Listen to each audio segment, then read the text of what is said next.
Hey, everybody, and welcome to another deep dive with us. Today, we're going to be looking at the birth and childhood of Jesus, Okay. specifically as told in Matthew chapter 2. Right. You've shared with me a really cool study from my Christian space called The Great Intervention, Yeah. and I'm super excited to dig into it with you. Yeah, me too. It seems to be all about, the idea that God didn't just sort of sit back and let things happen, but that he was actively involved in shaping events to bring about Jesus and his mission. Yeah, I think right from the start, this source really wants to hit home this idea that God is intervening. Right. He's not just passively letting things unfold, he's actually orchestrating them. I love that. Yeah. So, okay, we start the story in Bethlehem, right? Yep, right. Not just any town, but the birthplace of King David. And the source points this out as if it's like a big clue. Yeah, Bethlehem is definitely a huge deal. Yeah. It links Jesus to King David's lineage. And that's a line of kings. That's where the promise of a Messiah who would come from David's family comes from. So it's not a coincidence that he's born there. Right. It's almost like saying, hey, pay attention. This is significant. This is intentional. Okay, so we've got the setting Bethlehem steeped in this history and prophecy. Yeah. And then we're introduced to the Magi, these wise men from the East. Right. And the source makes it clear that they weren't just like random astrologers, right? Right. They were Jewish scholars all the way from Babylon. Yeah. And they were specifically looking for the Messiah. Yeah. What's fascinating is that they're following a star. And this is a star that was prophesied way back in the book of Numbers. Wow. By a guy named Balaam. He predicted that a star would appear when a ruler from Israel was born. Okay. And these scholars took that seriously. So they weren't just wandering around stargazing. No. They were actively searching for the fulfillment of this prophecy. Exactly. That's dedication. It really is. It speaks to their faith and their understanding of the scriptures. Yeah. Imagine being so convinced of a prophecy that you'd travel across vast distances just to see it fulfilled. It really makes you wonder what that journey must have been like, what they were thinking. What did that star look like? Right. That made it so different from any other star in the sky. And how exciting it must have been to finally see it, right? Yeah. To know that they were witnessing something truly extraordinary, something that had been foretold centuries ago. Wow. Okay, so they follow this star all the way to Jerusalem, the capital city. Yep. And they start asking around, where is this newborn king of the Jews? Right. And of course, their arrival caused quite a stir. Yeah. You can imagine the disruption, right? Yeah. This is a pretty bold claim, especially during a time when Herod, who was appointed by the Romans, was ruling. Right. He's not exactly known for sharing power. Yeah. So you can bet this news made him pretty nervous. I wouldn't want to be in his shoes. Yeah. But the source points out it wasn't just Herod who was uneasy. Right. Even the religious leaders in Jerusalem were kind of shaken up. Yeah, it's almost like they were threatened by the idea of a Messiah actually showing up. It's almost like they were threatened. Yeah. Right. Interesting. And it's an interesting point because it shows that, having religious authority doesn't necessarily mean you're truly open to God's plan. Oh, that's good. Sometimes those in positions of power, even religious power, can be the most resistant to change. Wow. So Herod, trying to figure out what to do, summons these religious leaders. Yeah. And demands of them, where is this Messiah supposed to be born? Right. And wouldn't you know what they actually have the answer? They do. They point him right to Micah 5.2, a prophecy that clearly states the Messiah would be born in Bethlehem. Wow. But here's the thing. The source suggests they knew this information, but didn't really believe it applied to Jesus. It's like they had head knowledge, but not heart knowledge. Right, exactly. Yeah. They could quote the prophecy, but they didn't grasp its significance in that moment. They missed the whole point. But Herod, always the schemer, sees an opportunity. Of course. He secretly meets with the Magi, pretending to be all interested in, worshiping this child. Right. But the source is pretty blunt here, calling Herod a servant of the devil and saying he's lying to the Magi. Yeah. His real intention is to find out where this baby is so he can eliminate any potential threat to his power. Classic Herod move. So we have this stark contrast playing out. Yeah. Right? You've got the Magi who are genuinely seeking to worship the newborn king. Yeah. And then you have Herod who's driven by fear and this lust for power. Right. It really sets up this battle between good and evil. Yes. And it shows how God's plan often unfolds in unexpected ways, sometimes amidst opposition and danger. Wow. So Herod sends the Magi off to Bethlehem, telling them to let him know when they find the child. Right. And as they leave Jerusalem, the star reappears. leading them very- directly to Jesus. It's like a GPS, Yeah. leading them straight to their destination. That's so cool. The source really emphasizes that this is a supernatural event, Right. something beyond scientific explanation. Yeah. It's God intervening, making sure they find their way. It makes you wonder, right? If God was so involved in guiding the Magi, how is he guiding us Right. in our lives? What are those signs and signals? Yeah, it makes you think about those times when you feel a very strong sense of direction, Yeah. a pull towards something almost like an invisible hand is leading you. It's like a breadcrumb trail from God, Yeah. guiding us toward our purpose, even when we don't fully understand where we're going. Okay, so the Magi finally find Jesus. They do. And what do? They fall down and worship him, Of course. offering gifts of gold, frankincense, and myrrh. But these weren't just random presents, right? No, each gift was symbolic. Okay. Gold represented Jesus' kingship. Mm. Frankincense acknowledged his divinity. Okay. And myrrh, interestingly, foreshadowed his death and burial. Wow. So it's like they were acknowledging his entire life and mission right from the beginning. That's powerful. Yeah. But just when you think things are settling down, God intervenes again. He does. He warns the Magi in a dream to avoid Herod. Right. So they sneak out of Bethlehem and take a different route back home. It shows God's constant protection over Jesus, even as a baby. Yeah. And this protection extends to Joseph, too. An angel appears to him in a dream, urging him to flee to Egypt, Oh, well. with Mary and Jesus to escape Herod's murderous plot. So following God's plan doesn't always mean an easy life. No, not always. Sometimes it means facing danger and making difficult choices. Right. And it's fascinating that this flight to Egypt actually fulfills a prophecy from the book of Hosea, Yes. where God says, "Out of Egypt I called my son." It connects Jesus' story back to the Israelites' exodus from Egypt, Wow. drawing a parallel between their liberation from slavery and Jesus' role as a redeemer. It's like God is saying, this is my plan, and it's been in motion for centuries. It's incredible how these seemingly separate events are all interconnected, I know. all part of this larger narrative. It really is like watching a tapestry being woven thread by thread, Yeah. with every event, every prophecy contributing to this beautiful and intricate design. So they flee to Egypt, and meanwhile, back in Bethlehem, Herod, enraged by the Magi's escape, does something absolutely horrific. Oh, yeah. He orders the killing of all baby boys 2 years old and younger. This is a deeply disturbing part of the story. It is. A brutal act of violence fueled by fear and desperation. Wow. And tragically, it fulfills yet another prophecy, this time from Jeremiah, who foretold the weeping and mourning of mothers who lost their children. It's such a stark reminder that the arrival of hope and light doesn't just immediately eradicate evil or suffering in the world. No. We still live in a world where terrible things happen. Right. But even in the midst of this darkness, the source offers a glimmer of comfort, suggesting that these innocent children are now with Jesus in heaven. It's a difficult concept to grapple with, It is. but it points to the idea that even in the face of tragedy, God's love and mercy prevail. And then just as suddenly as it began, the violence ends with Herod's death. Right. An angel appears to Joseph in Egypt, telling him it's safe to return to Israel. It is. But there's a twist. There is. It's not as simple as just going back home. Right. Exactly. The angel warns Joseph that it's not safe to settle in Judea because Herod's son, Archelaus, is now in charge, and he's just as bad as his father. Oh, no. So, guided by yet another dream, Joseph takes Mary and Jesus to Nazareth in Galilee. It's like every step of the way, their journey is guided by divine intervention. Yeah. And this move to Nazareth isn't just random either. No, it's not. The source tells us that it fulfills another prophecy from Isaiah about a shoot coming from the line of Jesse, referring to Jesus as a descendant of King David. Right. Even something as seemingly insignificant as a town's name becomes part of this grand plan. Yeah. The source even points out that the Hebrew word for branch or sprout is very similar to the name Nazareth, adding another layer of meaning to this seemingly ordinary detail. Wow. It's amazing how much symbolism and prophecy is packed into just this one chapter. I know, it's incredible.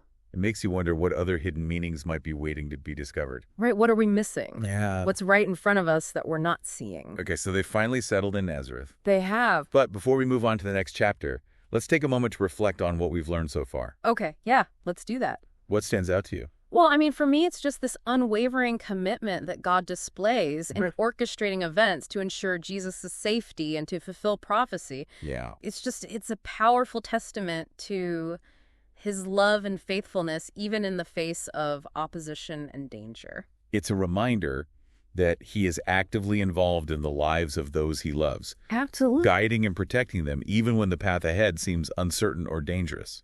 And it prompts us to consider how he might be working in our own lives, weaving together a tapestry of experiences that, in hindsight, will reveal his hand at work. It's a beautiful and humbling thought It really is. that we might be part of a larger story, Yeah. a divine plan that we can't fully grasp in the moment, Yeah. but that unfolds with purpose and intention. And this idea of a larger story brings us to another key takeaway from this chapter, the importance of recognizing and understanding prophecy. Right. The source repeatedly highlights how events in Jesus' life align with Old Testament prophecies, Yes. demonstrating that these weren't just random occurrences, but part of a grand design meticulously planned and executed. So it begs the question, if God orchestrated events so precisely in the life of Jesus, how might he be orchestrating events in our lives? Right. Are there prophecies unfolding around us waiting to be discovered? Yeah. Are there seemingly small details that might hold profound significance if we only knew how to interpret them? It's a fascinating and challenging idea to consider, isn't it? It is. That perhaps we're not just living random, disconnected lives, but are part of a much larger narrative, Right. a story that's still being written, a story in which we each have a role to play. It's almost like we're invited to become detectives of our own lives, Yes. looking for clues, deciphering patterns, seeking to understand the deeper meaning behind the events that shape our journeys. Precisely. And perhaps that's one of the key takeaways from this deep dive, to look beyond the surface, Yeah. to seek deeper meaning, to consider the possibility that our lives are not merely random occurrences, but part of a grand tapestry woven by a loving and purposeful God. And who knows, maybe as we pay closer attention, as we open ourselves to the possibility of divine intervention, we'll begin to see those prophecies unfolding in our own lives, guiding us, protecting us, and drawing us ever closer to the heart of God. I think that's a beautiful thought to end on. Yeah, me too. It's mind-blowing to think about, isn't it? It is. That our lives could be part of something so much bigger than we even grasp. It definitely invites that sense of awe and wonder, and I think it also challenges us to be more mindful, Right. to look for God's hand at work, not just in the big dramatic events, but even in the seemingly ordinary moments. Okay, so let's talk about guidance for a sec. Okay. The source talks about how the Magi were drawn by that star, Right. and Joseph was guided by dreams. Yeah. How do you think God guides us today? That's a great question. Like, does he still use those kinds of extraordinary signs? I think God can use anything to get our attention, anything that speaks to our hearts. Yeah. You know, back then, dreams and celestial events were just a big part of their culture and understanding. So maybe today, he uses a song on the radio that perfectly captures what we're feeling. Yeah. Or a conversation with a friend that sparks a new insight. Right. Or even a random book that falls open to exactly the right page. Oh, I love that. It's about being open to Yeah. their synchronicities, Right. to those moments that feel like more than just coincidence. Yeah, it's about paying attention Yes. to those subtle nudges, those whispers of intuition Yeah. that might actually be God speaking to us. And it's about trusting those nudges because sometimes we brush them off as just our own thoughts or imagination. Right. But what if we dared to believe they might be something more? Yeah. What if we allowed ourselves to follow that still, small voice, even when it leads us in unexpected directions? And the Magi had to trust that star, They did. even though it led them away from all their familiar surroundings Exactly. and into the unknown. Right. And Joseph, too, he had to trust those dreams, even though they disrupted his life and forced him to make difficult decisions. It takes a lot of courage to surrender to that kind of uncertainty. It does. But think about the rewards. Yeah. I mean, the Magi ended up witnessing the fulfillment of a prophecy that had been foretold for centuries. Right. And Joseph's obedience ultimately saved Jesus's life. So sometimes the most incredible adventures, the most profound experiences come when we dare to step out of our comfort zones and trust in something bigger than ourselves. It's like those moments when you look back in your life and you can see how all those seemingly random events, Yeah. those twists and turns actually led you exactly where you needed to be. It's like you were being guided all along, even when you didn't realize it. Yeah. And it's like those times when you take a leap of faith, follow your gut. Right. And it turns out to be the best decision you ever made. It's in those moments that we catch a glimpse of that grand design, Right. that tapestry that's being woven with our lives. So in a way, we're all like those wise men, aren't we? We are. We're on a journey searching for something more. Yeah. And maybe the key is to be open to that possibility of divine guidance, to trust that we're not alone and that there's a force greater than ourselves, Right. orchestrating events for our ultimate good.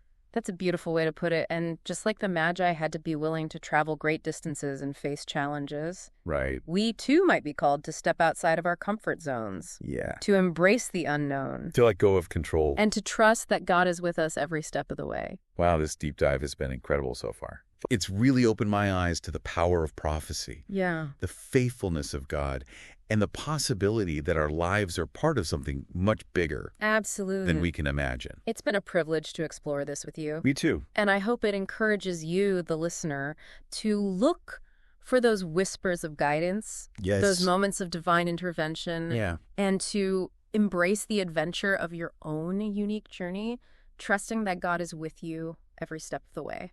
Yeah. It really is an amazing thought, isn't it? It is. That even amidst all the chaos and the uncertainty of life, Yeah. there's a plan, there's a purpose, Right. a guiding hand leading us forward. It's incredibly comforting, and this whole idea of prophecy and divine intervention in Jesus' life. Yeah. It's not just some ancient story, it points to something deeper, I think. Right. Something that resonates with our own longing for meaning and direction. Okay, so if we're all on this journey, Yeah. searching for something more like those wise men following the star, Yep. how do we actually put this into practice? Mm. How do we, tune in to God's guidance in our everyday lives? I think it starts with awareness. Yeah. Just like the Magi were actively studying the prophecies, looking for that sign. Right.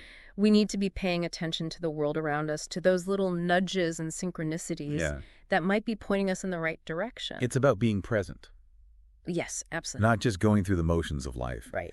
but really tuning into what's happening around us, what's Yeah. stirring in our hearts. Exactly. And it's about being willing to step out of our comfort zones, to take risks, Right. to follow those nudges, even when they don't make logical sense. Yeah. Remember, the Magi had to leave everything familiar behind to follow that star. And Joseph, too, he had to trust those dreams, even though it meant uprooting his family and fleeing to a foreign land. Right. It takes courage Yeah, it does. to surrender to that kind of uncertainty. But think about the rewards. Yeah. I'm- The Magi ended up witnessing the fulfillment of a prophecy that had been foretold for centuries. Right. And Joseph's obedience ultimately saved Jesus' life. Wow. So sometimes the most incredible adventures, the most profound experiences come when we dare to step out of our comfort zones Yeah. and trust in something bigger than ourselves.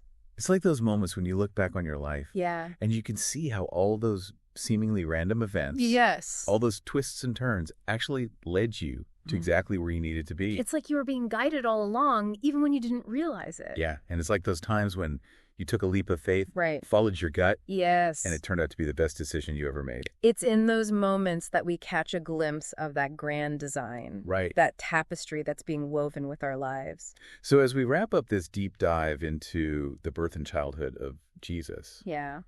I'm left with just this renewed sense of wonder and possibility. Me too. It's not just about the historical events themselves, Yeah. but about what they reveal about Yeah. God's character, Yeah. about his love for us, and about his active involvement in our lives. It's a reminder that we're not just wandering aimlessly through life. Yeah. We're part of a grand adventure, Yes. a story that's still being written. Hmm. And God is with us every step of the way, guiding us, protecting us, Yeah. and leading us towards something truly extraordinary. So keep your eyes open, everybody. Yes, Listen to those whispers of guidance absolutely. and embrace the journey. You never know what prophecies might be unfolding in your own life, That's right. waiting to be discovered. Thanks for joining us. Thanks for listening, everybody.